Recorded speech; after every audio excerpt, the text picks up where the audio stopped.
Olá, meus queridos. Meu nome é Luciana Diane e eu tô aqui hoje para mais uma ministração. E antes de começar a ministrar, eu gostaria de orar com vocês.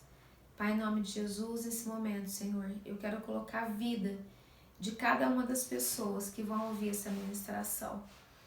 Senhor, eu quero te pedir que vidas sejam completamente curadas, libertas. Senhor, eu quero te pedir que julgos sejam quebrados, Pai. Quero te pedir, Pai, que todas as pessoas que têm sido aprisionadas há anos, Pai, com o jugo das maldições hereditárias ou geracionais, eu quero te pedir, Pai, que quando ouvirem essas ministrações, tenham a revelação do Teu Espírito, ó Pai, e sejam, Pai, libertas e curadas através dessa palavra, Senhor, reveladora, Pai, que vem diretamente do Teu Espírito, Pai. É o que eu te peço em nome de Jesus. Amém.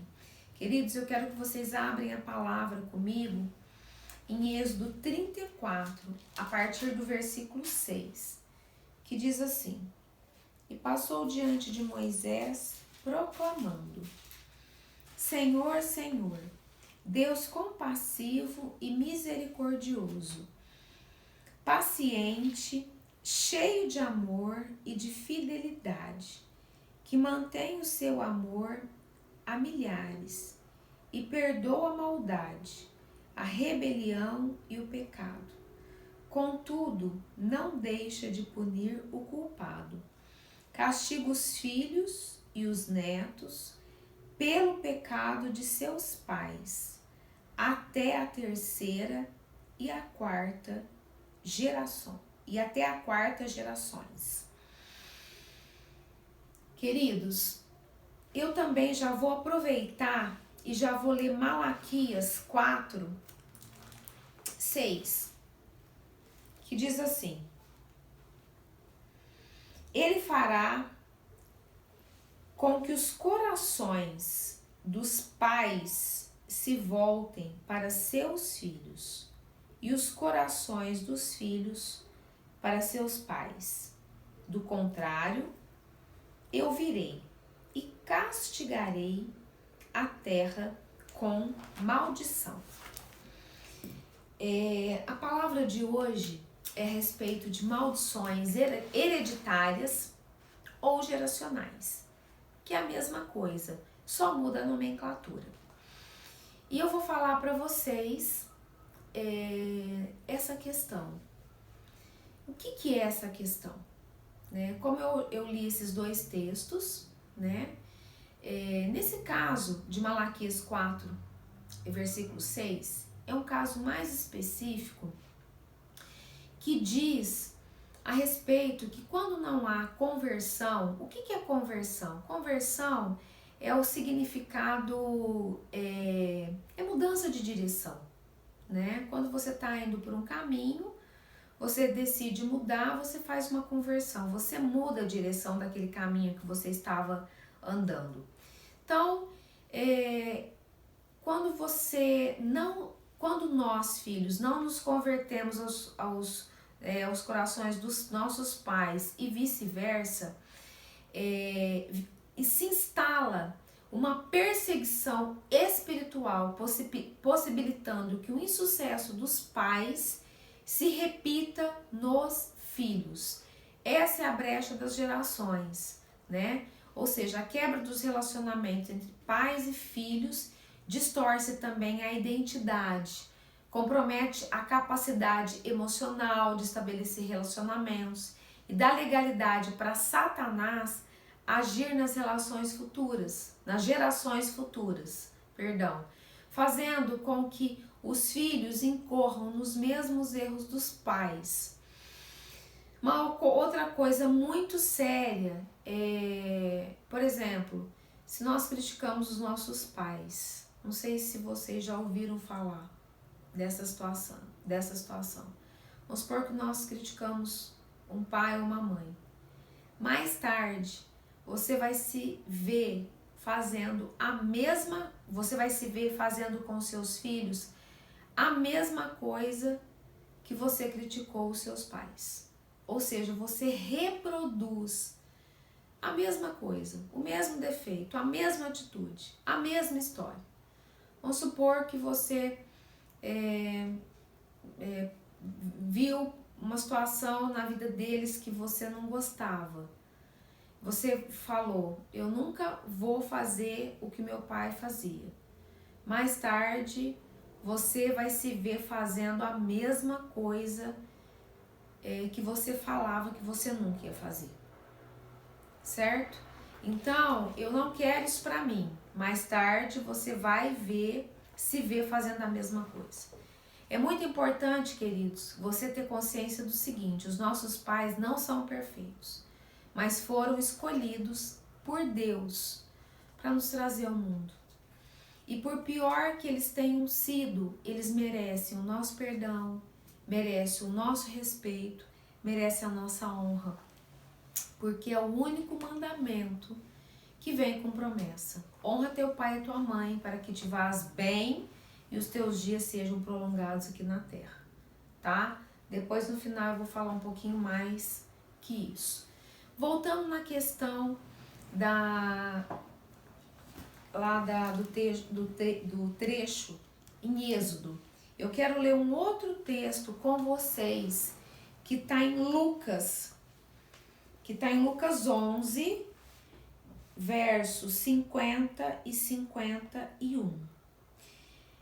Pelo que essa geração será considerada responsável pelo sangue de todos os profetas, derramado desde o princípio do mundo, desde o sangue de Abel até o sangue de Zacarias, que foi morto entre o altar e o santuário.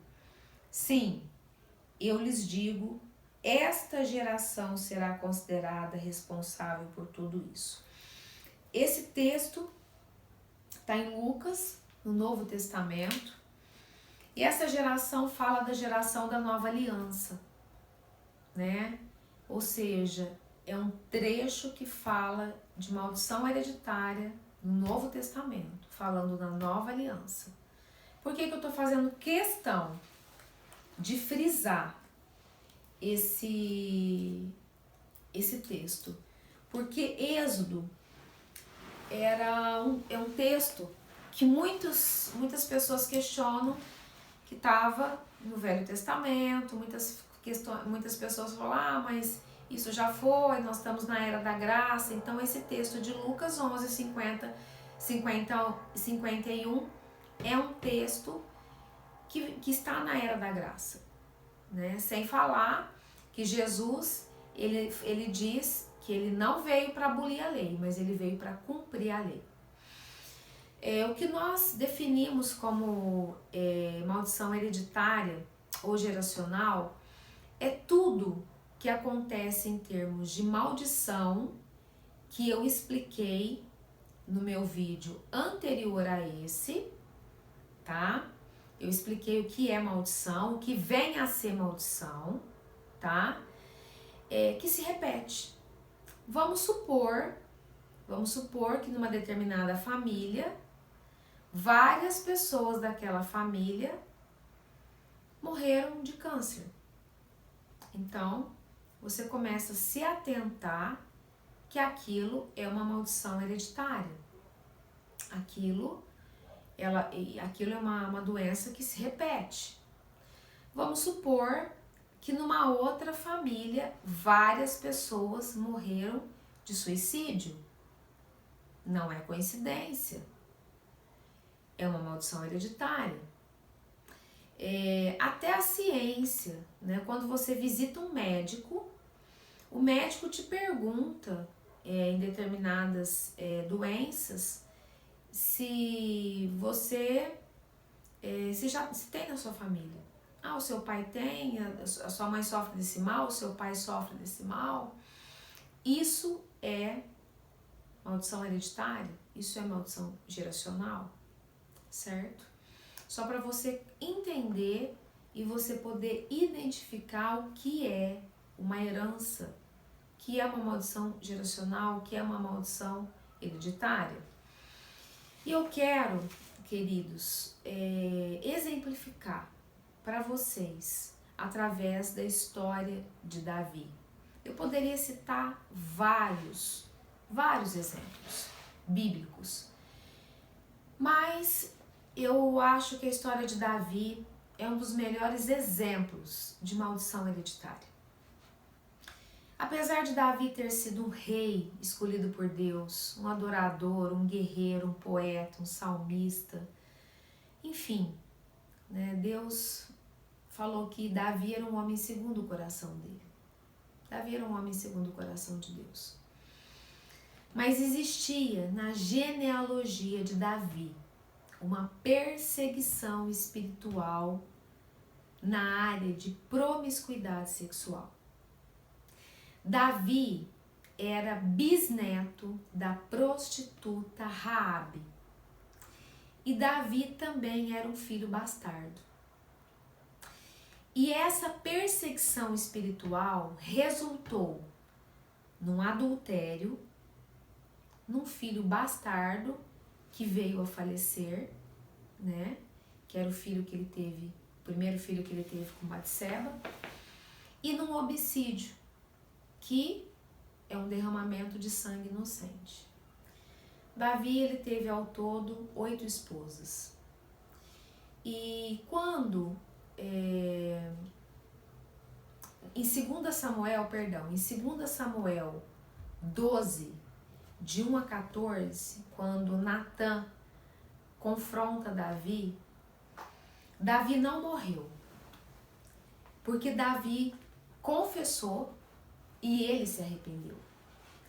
Mas todo pecado tem consequências, queridos. Todo pecado tem consequências. E ali,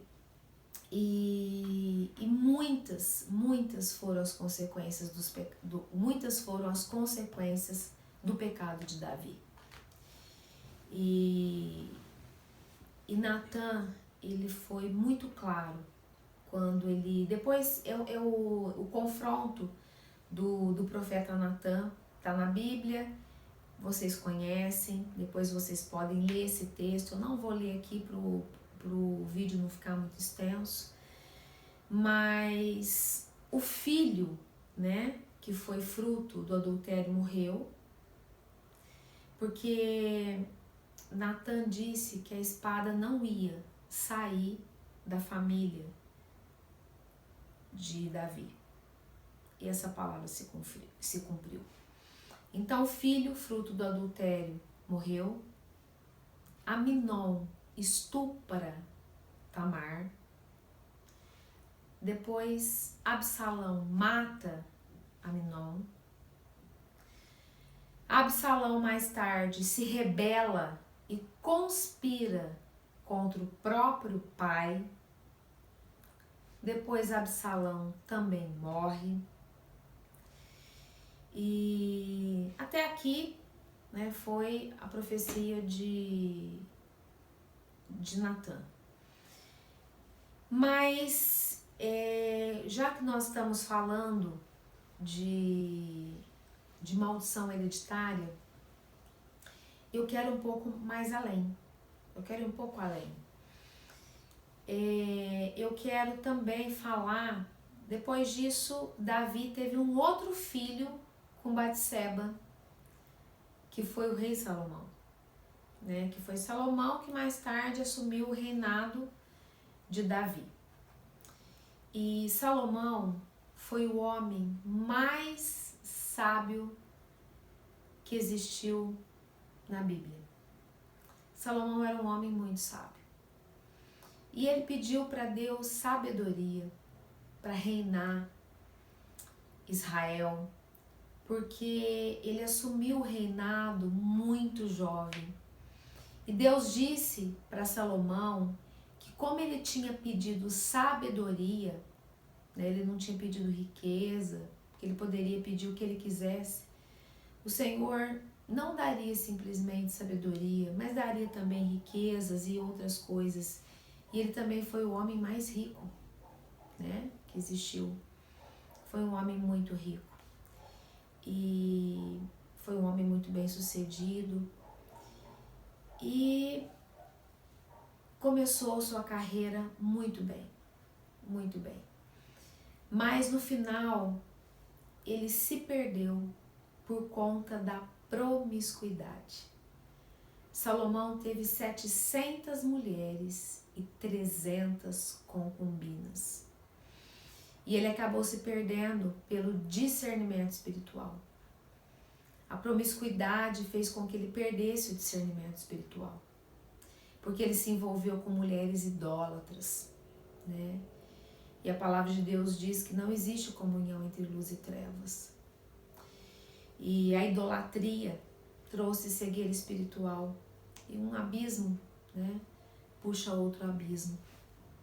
E de repente você pode me perguntar, mas Davi não se arrependeu? Sim, sim.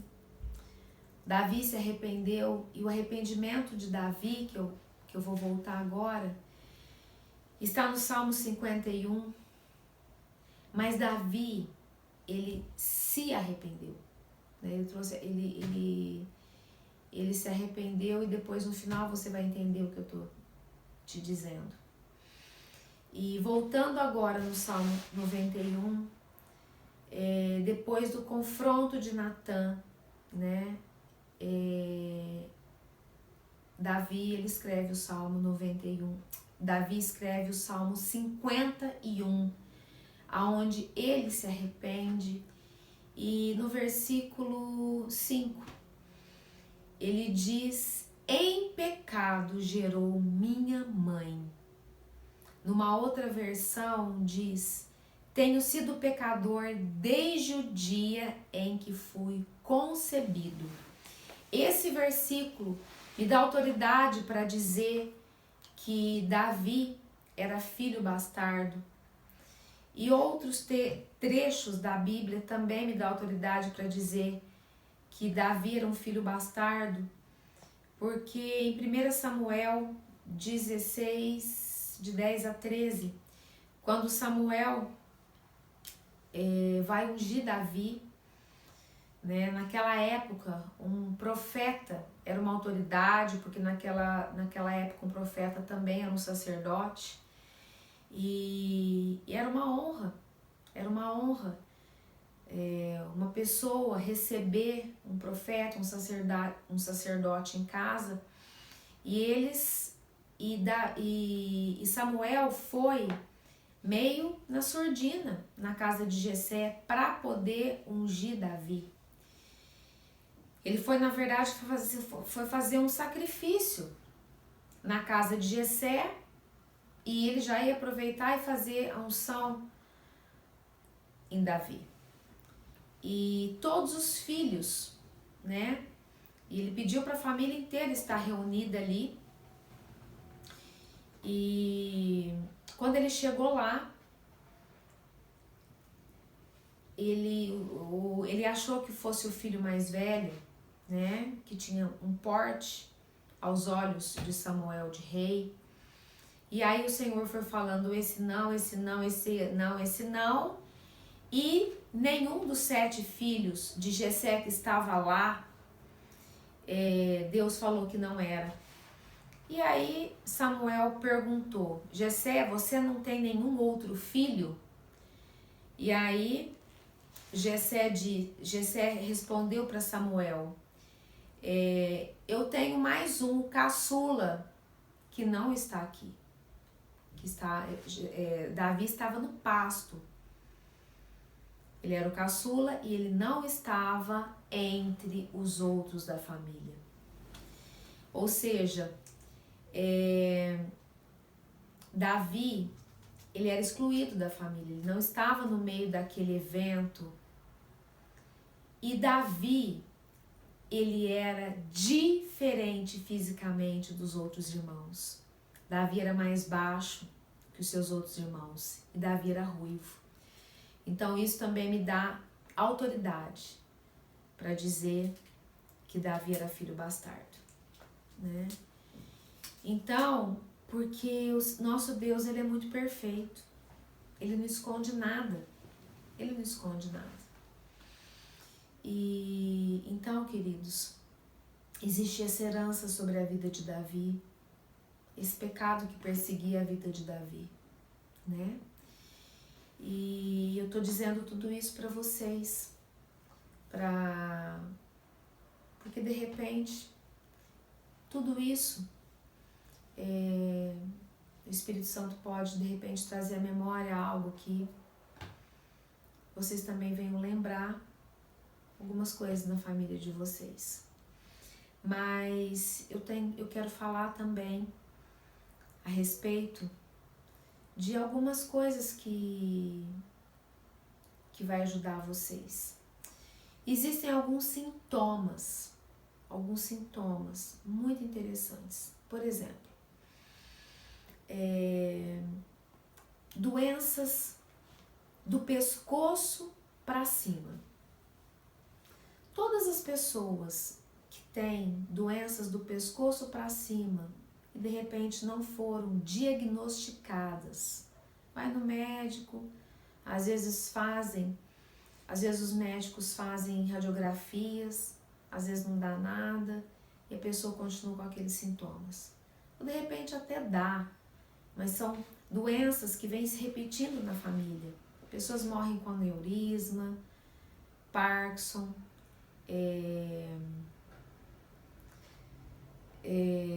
Parkinson, tem uma outra doença também, que eu esqueci o nome, mas eu vou me lembrar, Alzheimer, todas essas doenças do pescoço para cima. Pensam naqueles antepassados de vocês, até a 4ª geração, pais, avós, bisavós e tataravós, que se envolveram com umbanda, candomblé, feitiçaria, ocultismo, todo tipo de macumbaria, todo tipo de espiritismo, maçonaria, rituais que chamavam pagelança, ocultismo, espiritismo. São pessoas que afetam o pescoço para cima. Doenças graves, como câncer, acidentes de carro, morte prematura, pessoas que amputam membro, são pessoas que os nossos antepassados tiveram envolvimento com derramamento de sangue inocente, através de assassinato, homicídio, morte usando violência, abortos, mas abortos não espontâneos, abortos provocados mesmos, pessoas que tiveram caso de suicídio na família, pessoas que abortam espontaneamente. Esses casos são casos que tiveram, por exemplo, aqueles casos de pessoas que foram proprietárias de fazendeiros. Vamos supor que esses fazendeiros na fazenda tinham matadores de aluguel, pessoas que mandavam matar, pessoas que matavam inocentemente, pessoas que tinham amantes, aí as amantes ficaram grávidas. Não, minha mulher não pode ficar sabendo dessa gravidez, vai e aborta. Esse tipo de coisa. Então, assim, matavam com violência, escondiam os corpos. Então, todos os nossos antepassados que praticavam esses tipos de crime, então, são consequências espirituais. Então, hoje, a pessoa não consegue engravidar, tem vários abortos espontâneos. Então, essas são as consequências espirituais. Então, pessoas que hoje não prosperam, vivem na bancarrota, na miséria, na falência. Então, quais são os pecados dos nossos antepassados? Pessoas que no passado roubaram, furtaram, fizeram usurpação de terra. Vamos supor que a pessoa era um empregado da fazenda, mas aí ele descobriu uma forma de enriquecer roubando terra. Pegando terra, legalizava e descobriu que com isso enriquecia. Essa é a consequência espiritual de bancarrota, miséria, falência. Queridos, promiscuidade, adultério, divórcio, pessoas que não conseguem se casar, pessoas que têm muito caso de promiscuidade sexual na família, às vezes casos de prostituição, de lesbianismo, homossexualismo. Esses casos são casos de pessoas idólatras. A idolatria, acontece muito isso, certo? Então, é isso. Agora, uma coisa que eu quero reforçar muito, a lei da herança e a lei da responsabilidade. 70% é a lei da responsabilidade e 30% é a lei da herança. Como que acontece isso? A herança, as heranças, elas geram uma perseguição espiritual, tá? A perseguição espiritual leva a pessoa a pecar também. Então é muito importante vocês terem a consciência que precisa sim fazer as orações, cancelando, tá? Esse termo quebrar não existe, porque não quebra nada, tem que cancelar, depois eu vou falar, tem que cancelar as maldições, tá? Mas é muito importante também você acertar a tua vida, tá? Porque as perseguições espirituais geram pecados pessoais. Então é muito importante fazer os cancelamentos das maldições hereditárias, mas muito importante também fazer nós acertarmos os nossos pecados pessoais, para limpar tudo, tá? E agora, vamos falar como fazer o cancelamento das maldições, né? Como eu disse, primeiramente a gente não quebra nada, né? Esse termo não existe, mas nós cancelamos. É possível cancelar as maldições. Nós temos que fazer. Agora eu volto no que eu tinha falado ali atrás. Davi, ele se arrependeu pelo pecado dele. No Salmo 51 você vê que ele se arrependeu pelo pecado dele. Mas você não vê na Bíblia ele se arrependendo pelo pecado dos seus antepassados. Então, nós temos que se arrepender pelos nossos pecados e nós temos que se arrepender pelos pecados dos nossos antepassados também. Porque se o Senhor fala que ele visita a iniquidade até a 4ª geração, então nós temos que reconhecer diante de Deus que os nossos pais, os nossos avós, os nossos bisavós e os nossos tataravós pecaram contra o Senhor. E nós temos que reconhecer esses pecados, nós temos que confessar esses pecados, nós temos que nos arrepender por esses pecados diante do Senhor, né? Então nós temos que cancelar isso, nós temos que rejeitar expressamente essa herança sobre a nossa vida e sobre toda a nossa descendência. E é muito importante também a gente ter uma testemunha, né? É muito importante a gente cumprir o princípio que está em Tiago 5,16 e cumprir o princípio que está em Mateus 18 e 19, né? E eu gosto muito de reforçar que é importante você, quando você for procurar fazer isso, você está diante de um líder idôneo, confiável, para você não expor a sua vida com uma pessoa que não esteja preparada, né? Importante você estar diante de um pastor, de um líder idôneo, uma pessoa madura na fé. E essa pessoa está te ouvindo, essa pessoa está concordando com a sua oração e desligando a sua vida do império das trevas e ligando ao reino da luz. Uma coisa também que eu queria falar, que é muito importante, é a herança em construção. Quando esses seus antepassados estiverem mortos, ok, não existe herança em construção. Mas quando essas pessoas ainda estiverem vivas, existem, e essas pessoas não se converteram ainda. Então vamos supor que os seus pais não se converteram ainda e você já se converteu e eles ainda estão, por exemplo, no espiritismo, na macumbaria. Você concorda comigo que existe ainda uma herança em construção? Então, uma vez, vamos supor que eles vão no centro espírita uma vez por semana. Então, é muito importante,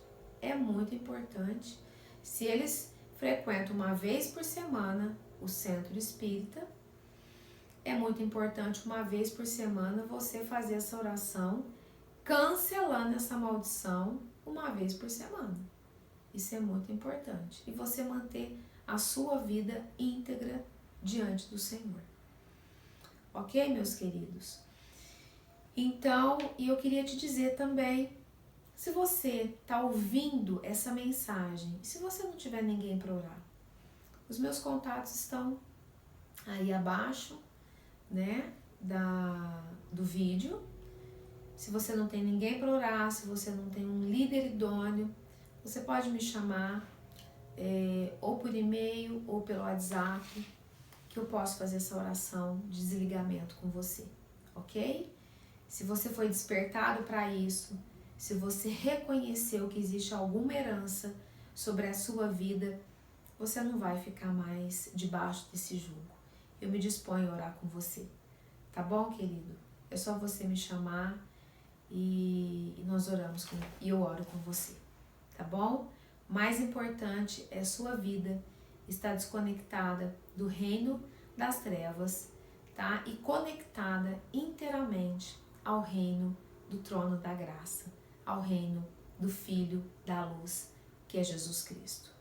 Querido, eu quero te pedir, se você foi abençoado com esse vídeo, deixa um like para que outras vidas também possam ter a mesma revelação que você está tendo, ok? Que Deus te abençoe e até meu próximo vídeo.